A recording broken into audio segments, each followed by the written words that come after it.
My name is John Peat. I'm the political and Brexit editor of The Economist magazine, and it's a great pleasure for me to be moderating this panel discussing Brexit and free movement in Europe House. It's my pleasure now to introduce the panel, and I will mention them all now in order of speaking. We're going to start with Dan Mulhall, the Irish ambassador in London. Ireland, as everybody knows, has a special interest in Brexit, is probably the country most concerned about Brexit after Britain itself.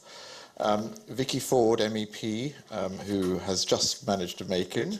Then, after Vicky, we'll have Heather Rolfe from the National Institute of Economic and Social Research, which has done a lot of work on migration, and she's going to be discussing some actual hard evidence, not just opinions. And we're going to finish the opening discussion with Alex Barker of the Financial Times, who I'm sure you've all read some of his columns, particularly his columns on budget contributions. He is the Brussels bureau chief of the Financial Times. Each panellist is going to speak for about 5 to 7 minutes. So, Dan Mulhall, to start. Well, thank you, John, and thank you everyone for being here. Thank you to the European Parliament Office for the invitation to be here.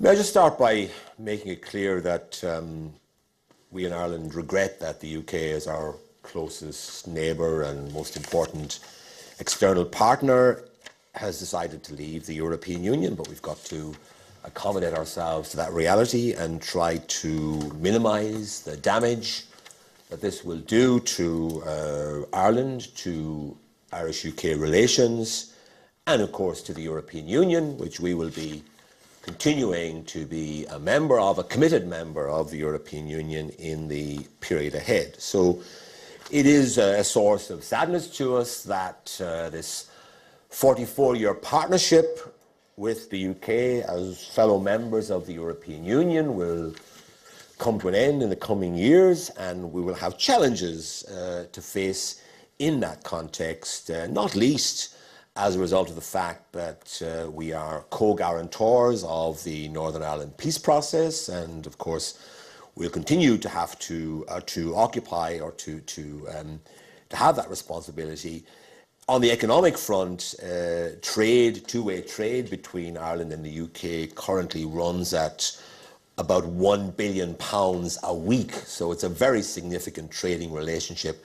And obviously any diminution of that trading connection would be damaging for both economies, but obviously especially for an economy like ours, which is so much smaller than the UK economy.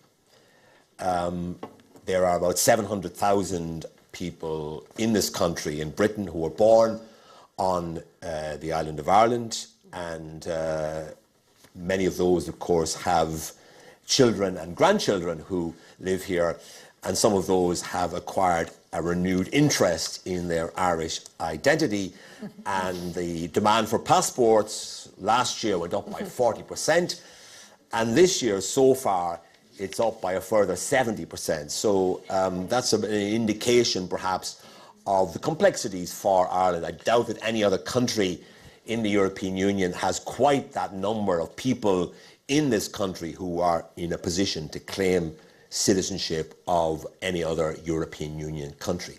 So, how do we view the issue of free movement, which is our specific concern this afternoon? What I would say is that this issue is not a defining political issue in Ireland as things stand, as it appears to be indeed in the UK. Now, you might say, well, is that because free movement of people within the European Union hasn't affected Ireland? That would be quite wrong, because it has affected Ireland more dramatically, I would say, than it's affected the United Kingdom. Let me just give you the figures. As late as 20 years ago, back in the 1990s, Ireland had virtually no immigration. We were a nation of people with an experience of emigration, but very little experience of immigration. We were unusual in European terms from that point of view. Today, according to our census, which was published recently and was taken last year, so the middle of 2016, 17.3% of the population of Ireland at the moment was born outside the Irish state, which means that we have one of the highest percentages of immigrants in our population, or non-nationals in our population of any European country, and including a higher percentage than is the case in the UK. Now, our top immigrant communities come from Poland, 122,000 people, out of a population of 4.5 million. It's not a small number, as you can see. The UK, 103,000, Lithuania, 36,000, Romania, 29,000, and Latvia, 19,000. Now, those figures may seem modest enough, but if you want to put them into UK terms, you have to multiply by 12 to get a proportion of the population. The Irish population is approximately 1/12 of the population of the UK. And you can see, therefore, that in proportional terms, there are far more people from Poland, Lithuania, and Latvia in Ireland than there are in Britain.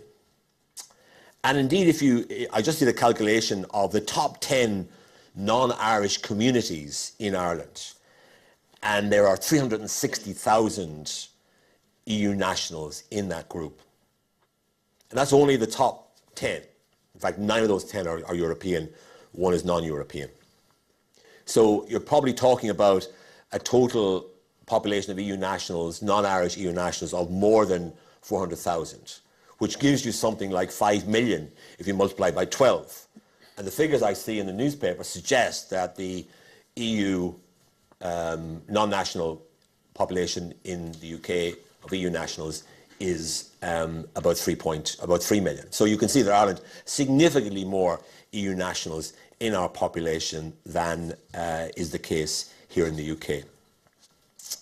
And indeed, another point I want to make is that the population of non-Irish EU nationals has remained remarkably steady in the last 5 years, since the last census. And in fact, given that that last census, that last period between 2011 and 2016 included the period between 2011 and 2013, when the Irish economy went through some considerable difficulties, the EU population of Ireland has remained remarkably steady. And indeed, if you look back to 2002, only 15 years ago, the Poland, Lithuania, and Latvia were not even in the top 10 of non-Irish communities in Ireland. And in fact, the second biggest non-Irish group in 2002, 15 years ago, was Americans. So you can see how the free movement principle has totally transformed Ireland's demography. And it's given us an enormous now population of EU nationals. And this has happened despite the difficulties that have occurred and that have arisen for the Irish economy after 2009. Now, despite these figures, which are, as I say, considerably higher than the figures for the UK, and the fact that Ireland's unemployment rate remains above the UK level, currently 6.6%, immigration is not a meaningful political issue in Ireland. We had an election last year and there was no evidence of any party or individual politician seeking to rattle the cage on migration issues and try to make political capital out of it. We have no populist, anti-immigrant, Eurosceptic political party. And by the way, we have a full range of political parties now. There must be 7 or 8 parties represented in our parliament, which is 150 members. So immigration has not become a political football in Ireland in the way it has become in other parts of Europe. Now, as we approach the EU-UK negotiations, we take comfort from the fact that Ireland's special circumstances are being fully acknowledged on both sides of the table. And it's notable that Prime Minister May's Article 50 letter stressed her desire to avoid a hard border in Ireland and to maintain the common travel area between Ireland and the UK, which gives the Irish community in Britain a special status here. In fact, under the 1949 Ireland Act, the Irish community is regarded as not being a foreign community for the purposes of European law. So that status will continue after Brexit. So the Irish community will have a special status here in this country. At least that is the intention of the British government, supported by the Irish government. And of course, none of our European partners have any reason to object to that situation, because of course the common travel area predates our membership of the European Union in 1973. Now, it's not just the Prime Minister's Article 50 letter that gives recognition to the Irish issues, the ones I mentioned. The EU's negotiating guidelines also stress the need to avoid a hard border in Ireland and to respect bilateral arrangements and agreements between Ireland and the UK, which is a reference to the common travel area and the special status of the Irish in Britain. So although the Irish in Britain will have a separate status under the common travel area, we will, as our government's latest paper makes clear, and we published it just yesterday, a 50-page analysis of the Irish government's position on Brexit has been published, and I tweeted a link to it on my Twitter account at Dan Mulhall this morning, and I'll be tweeting links to it again in the coming days if you want to read this document. The executive summary is certainly well worth a read. So although the Irish in Britain have a special status, according to this latest paper, we will be looking for an agreement on the rights of all EU citizens in the UK and UK citizens in the European Union that is, quote, wide, ambitious and comprehensive. So I would say, in summary, we are a country that has been hugely affected by the free movement principle. It has not created the kind of problems it's created elsewhere, in that there's been no issues about EU nationals establishing themselves in Ireland, and many of them now have been there for quite a while and have settled there, and this seems to be a good experience from an Irish point of view. We will be approaching the coming negotiations as a committed member of the European Union, and we will be looking to see the rights of European citizens in the UK become the subject of a wide and comprehensive agreement guaranteeing their rights for the future. But also we will acknowledge and recognise the fact that the Irish community in Britain post-Brexit will, under UK law, have a special status in this country for the future. Thank you for your attention. Thank you very much, Ambassador. Yeah. Round of applause. Not least for the comprehensive paper your government published, which I think is better than much of what the British government has published on this subject. Vicky Ford. Thank you very much, and maybe I can pick up on some of the points that the ambassadors just made and take them on further as well. I was born in the UK. I was also born on the island of Ireland, and I spend a lot of time in Ireland and sometimes still in Northern Ireland.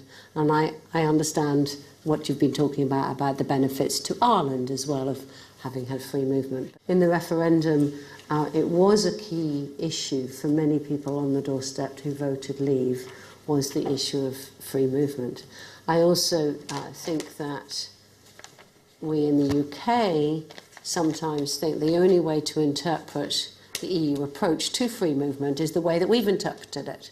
And actually, other countries within the EU put their own types of controls on free movement. So if you were in Brussels, for example, where I came from today, you can't just go and move and live in Brussels, and because in order to access any sort of benefit or healthcare or education or welfare, you have to have a social security number, and you can't get a social security number without an employer who's prepared to commit that they're picking up your social security tab. So it's a very different type of controls that they have. And so different countries have approached this in different ways. But as I said, that's sort of all in the past, and I know that the government will be looking at the way in which we decide our own approach to free movement. Theresa May's made that very clear. So where I want to take it now on to sort of some of the discussion about citizens' rights, because I think that that's an area where people are extremely concerned, both EU citizens living in the UK and UK citizens living elsewhere. And I think that sometimes the press have been doing quite a lot of additional sort of stirring of people's concerns here. So further, well, I think it's important that the press raise the issues, but we need to try and also, and these are really important issues because they're people's lives. But I've been doing European negotiations for 8 years, and it's an awful lot easier when both sides actually agree with an issue. And in this case, both sides, the UK government and the EU, both Michel Barnier, who's negotiating for the European Commission on behalf of the Council, and the European Parliament, all agree that this is their number one priority, and they all agree that they want to resolve it. And in the European Parliament, we had a vote just before Easter on our key priorities for the EU negotiations. The top priority was that the agreement should address the legal status of the EU 27 citizens living or having lived in the United Kingdom and of the United Kingdom citizens living or having lived in other member states. So both sides are saying that actually we need to agree the rights on both sides. It's a question of how soon they can get to the table to start that detailed work. Now, therefore, in principle, this should be very easy to bring agreement. So maybe there's a bit of confusion as to what we actually mean about which of the rights we're trying to make sure are respected. And for me, it's the rights to get on with your lives and for your children, your family, your education, etc. The next step that sort of happened today was Michel Barnier, who's, as I said, the EU Commissioner's chief negotiator, has made a further statement today about the citizens' rights. And Michel is a very practical and pragmatic person who's trying to find solutions here. And most of what he's saying, I think, will be reasonably easy to agree. But there's some of what he's saying that he wants EU citizens to have rights living here in the UK that may be more than what a British citizen has. And I think if, with great respect to our fantastic Irish friends, if you're suggesting that an Irish citizen living in London would have more rights than a British citizen living. So, for example, one of the suggestions he's said is the rights of a EU citizen who marries someone from another part of the world to bring that partner here. They should keep having European rights. So what if that European right was of a faster procedure or more automatic procedure than we would have had in the UK? That could raise a challenge. He's also saying that the EU citizen living in the UK today should continue to be able to have any future rights that are conferred of them as a European citizen, not just as a British citizen. And again, you can imagine that could be quite complicated. So from the basic premise, we want to keep parity. People should keep the rights they have today. If you choose to come and live in the UK, you should continue to be treated completely equally as a British citizen. That would be my basis for the negotiations. And I think it could get a bit tense if the EU negotiators for the 27 start to ask for more.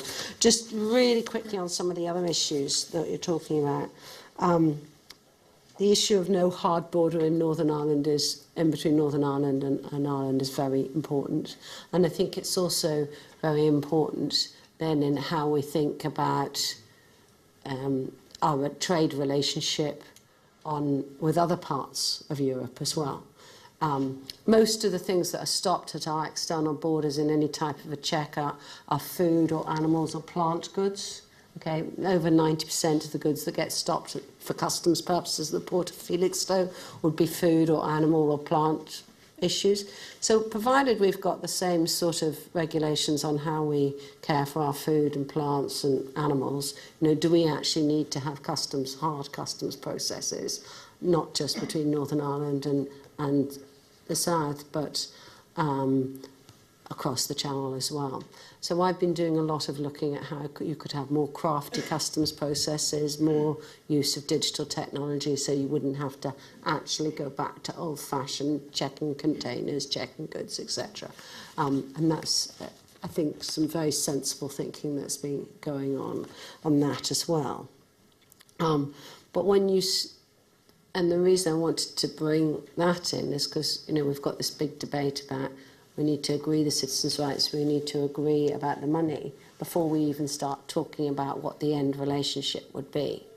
And that's the way the EU negotiators are saying it. But I'm saying unless you have a bit more clarity about what your end relationship's going to be, some of these other issues, like what your border is going to be in Ireland, is challenging. And again, some of these issues on movement of people tie into what sort of relationship we want on provision of services. So yesterday I was with a chief negotiator from the NHS. This morning I was with the head of the Bar Council talking about whether or not we're going to continue to have lawyers being able to offer their services across border. And if that's part of our end relationship, then it also makes it easier to backtrack into some of those other discussions we need to have about the citizens' rights today. Final issue, nothing in Europe ever stays still, and we need to remember that the EU 27 are also discussing their own future. And actually, there's a big discussion happening within the EU 27 about what is the future of the single market and services, what is the future within that of movement of people, and posting of workers is a very controversial issue at the moment, especially between Eastern Europe and Western Europe. So we can't necessarily assume that the positions that the rest of our European neighbours were taking 5, 3 or even a year ago will stay the same over the next few years as well. So these things are moving. So to sum up, both sides want to agree on citizens' rights. Both sides want to agree on parity for both EU citizens here and British citizens there.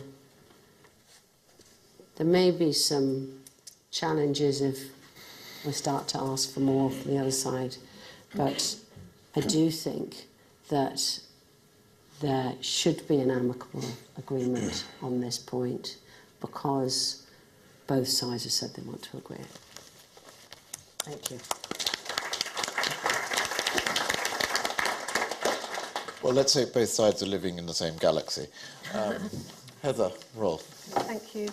So Dan and Vicky are very nicely discussed some of the political issues around Brexit and free movement, and also some of the issues for citizens. But what I want to focus on is the implications for the economy and particularly for employers. So as a backdrop to this, I've been carrying out research with employers before and after Brexit, really looking at why they recruit migrants, what the implications would be of restrictions on free movement, and then what kind of policies do they think would work for them. So first of all, I think it's useful to say what's the problem, what are the challenges? And I think the main problem and challenges for the economy and for employers is the fact that the UK economy and some sectors in particular are very reliant on EU workers. And so, for example, some of the sectors that we've been focusing on, such as hospitality, 200,000 workers from the EU are in the sector, 125,000 in the food and drink production sector. And so I know there's an idea, well, we could all do with a few less pret-a-manger's, and who really cares if they can't get workers and they have to close down. But other key sectors are very dependent on migrant workers. So we have the construction industry, around 80,000 EU workers, 30,000 from Poland alone. And importantly, there was a report out this week, a Parliament report on the health and social care sector, which highlighted that the health sector has 60,000 workers from the EU, and the social care sector, 90,000 1,000. So it's a lot of workers in key areas of the economy then. So why is that? So the narrative that you'll read commonly in the press is that it's all about pay, exploitation. But actually research consistently shows that it's because employers cannot recruit the labour that they need. So we have, I didn't realise that unemployment in Ireland was so high, but in the UK it's 4.8%, 6.6% in Ireland. In some areas of the UK where employers are in these key sectors, in particular food and drink, it's very low indeed. It's more like 3%, so effectively zero unemployment. And the jobs in some of those sectors, historically, not just now, are not attractive to UK workers. There's very little evidence of preference. So people say, that Polish workers have a very good work ethic and that's why they're favoured. But actually, the research evidence does not bear that out. But what can be done? And I think employers really do want to attract more British workers, but there are quite a few challenges to that. I mean, these are low-pay sectors. They're jobs where the conditions of work are unattractive. Working in a factory, it's cold, it's noisy, it's unpleasant.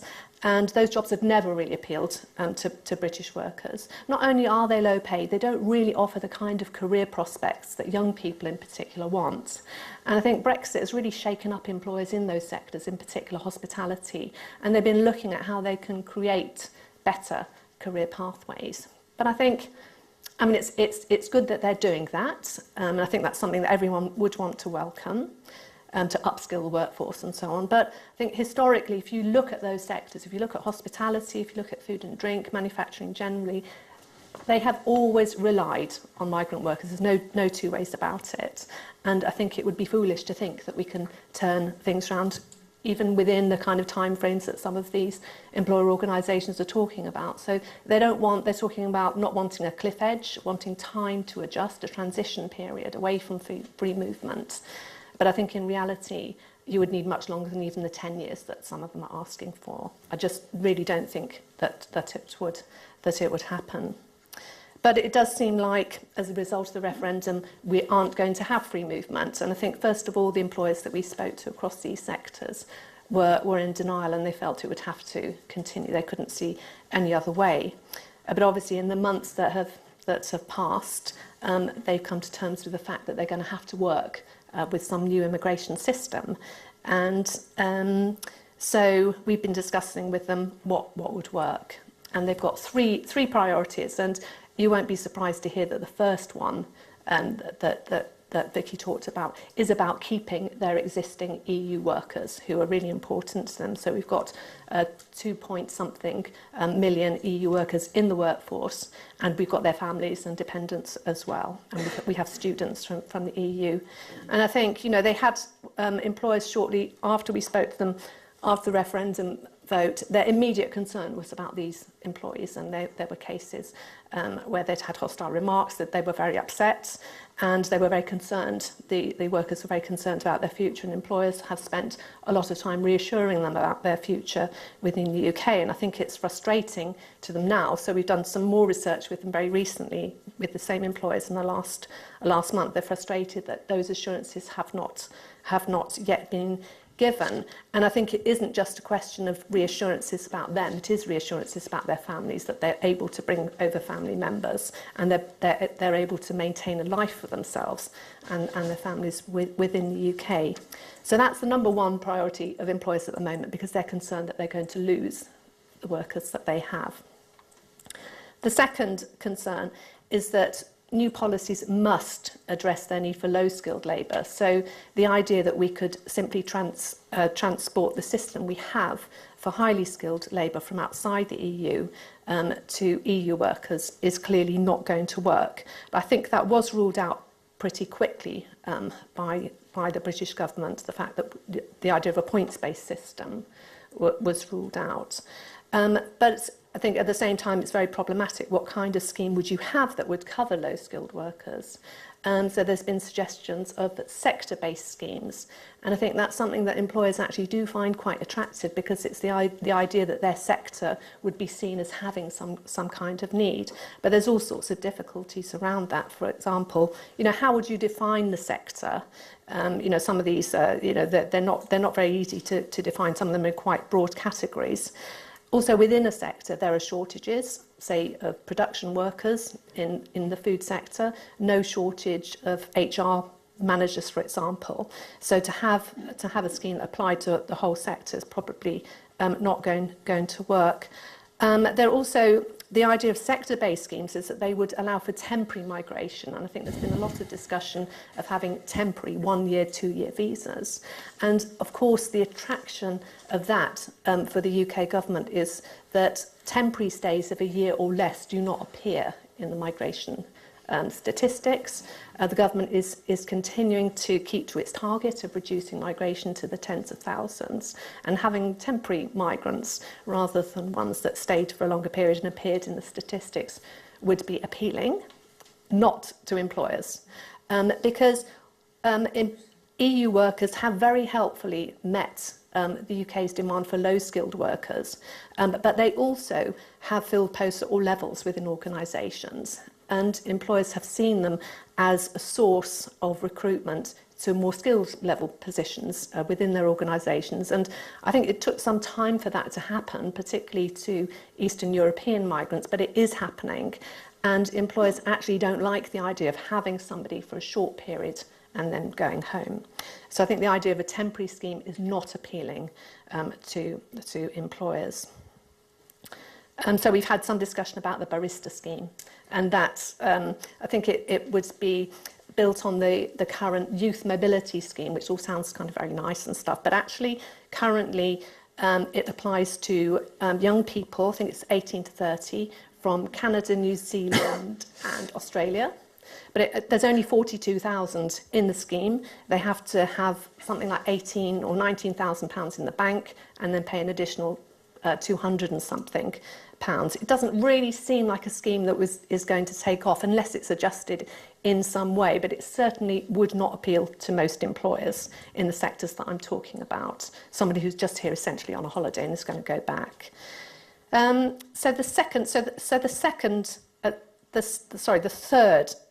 third priority for employers is to have the minimum of bureaucracy, and that doesn't really seem very realistic at all. But they realise that immigration is not really going to be policed at the border. The UK government doesn't want to stop tourists coming in, people coming in for short periods. It's going to be policed in the workplace. So we had a series of roundtable discussions at NISA, one for the food and drink sector and the other one for hospitality. And they were visibly disturbed and shaken by the idea when they realised, well, hang on, I'm going to have these passports, I'm going to have to check. I mean, they currently do check, of course, that their workers do have the right to work here, but we're going to have an array of different arrangements in all likelihood. And they're very concerned about that. And one of their concerns is that they're going to run foul of the law. And we all know what happens to employers when that happens, and the kind of bad publicity they would have locally and potentially nationally as well. But they do want systems which are going to be very responsive. And so currently, if you want to recruit somebody from outside the EU, you have to go through quite a lengthy process, and you have to advertise a job for 28 days. That's not going to work for employers in industries like food and drink, hospitality, that really need somebody straight away. They're not averse to the idea of a job offer, of having to give somebody a job offer before they come to the UK. And I think that might be something that we do end up with. And currently, obviously, that does apply to workers from outside the EU. But I think on the downside, as far as perceptions and the public are concerned, I think that will open the door much more to agencies. We'll have much more of a role of agencies going out to Eastern Europe in particular and recruiting people, giving them the job offer and then coming here. So Those are really the three areas of priority for employers in terms of new immigration policy. But I think there's two other groups that we do really need to consider. First of all, there's the public. So what did they vote for? Did they vote for the end of free movement? There's a bit of disagreement about that. But I think if you look at the kind of immigration that the public does not like, it's immigrants who are here for a short period of time, who don't settle, who don't contribute, who just basically get what they can, go home, send their money home.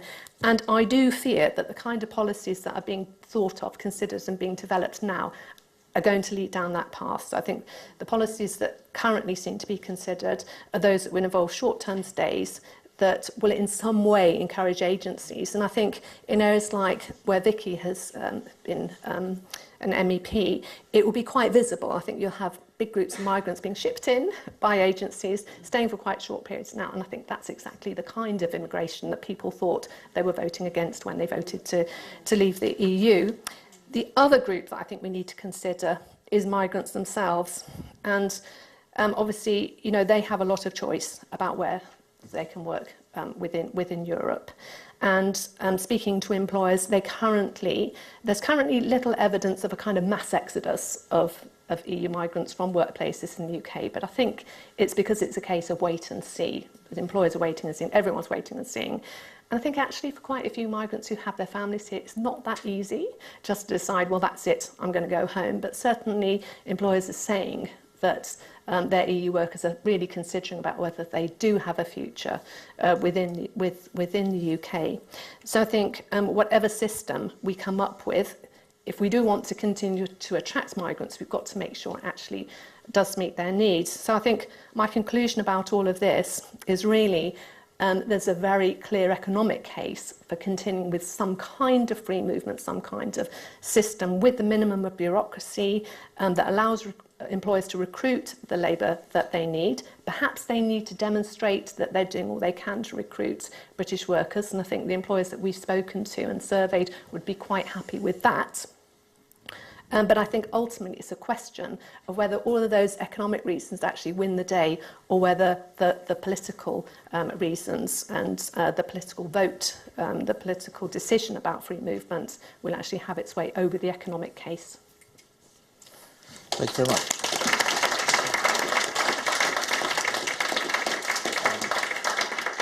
And finally, Alex Barker. Thank you. I should probably say before I start that in terms of heritage, I'm half British and you know, a country that was in the EU and partly wanted to leave because of free movement. My other side is Turkish, a country outside the EU that has always been denied free movement. And I live in Brussels, where neither Turks or Brits are particularly popular at the moment. And cover the EU. So let's. You might want to aim off a bit if I sound a bit pessimistic. You know, I try to give a bit more of a kind of political look at the negotiation itself and how these kind of issues that everyone has laid out fit into that. And I mean, the obvious point is we have quite a clear idea of where we're heading in terms of the long-term direction of this relationship, and politics has prevailed on both sides to a degree. We're seeing that finally kind of coming together in the actual negotiation. And free movement has obviously had an extraordinarily important role in bringing this to this point. You know, there is something special about these treaties that made the EU, that it's not just between Ireland and the UK or the UK and France, that these were rights that were bestowed on individuals, and that the treaties directly apply to you and give a unique kind of package of rights that over time have transformed how these countries and peoples are relating to each other and the movement of peoples around this region. And to unwind this is going to be extraordinarily hard, and however much goodwill we have. And what's interesting is the beginning of this kind of Brexit process, I heard a lot of chat about how there's some bargain to be done around free movement, and economic access, and that Eastern Europe would still want that kind of free movement access. And I think actually the sense I get is the politics has changed completely, because free movement was the core of the Cameron negotiation, and the rigidity around it was vital, because it was about the principles of the Union. Now that the UK is outside, that sense of future access, of whether there's going to be the flow, has diminished. I genuinely think this is something that is going to be for the tail end of a trade negotiation rather than what we're looking at. Now, the trouble is, all of those tenets that made the Cameron negotiation so hard around the rights of EU individuals and the kind of resonance of the idea of free movement and second-class citizenship and that kind of thing are going to apply to the divorce, to the past, and to the 3 million people, the 4 million people in Europe, and this citizen rights debate. And it makes it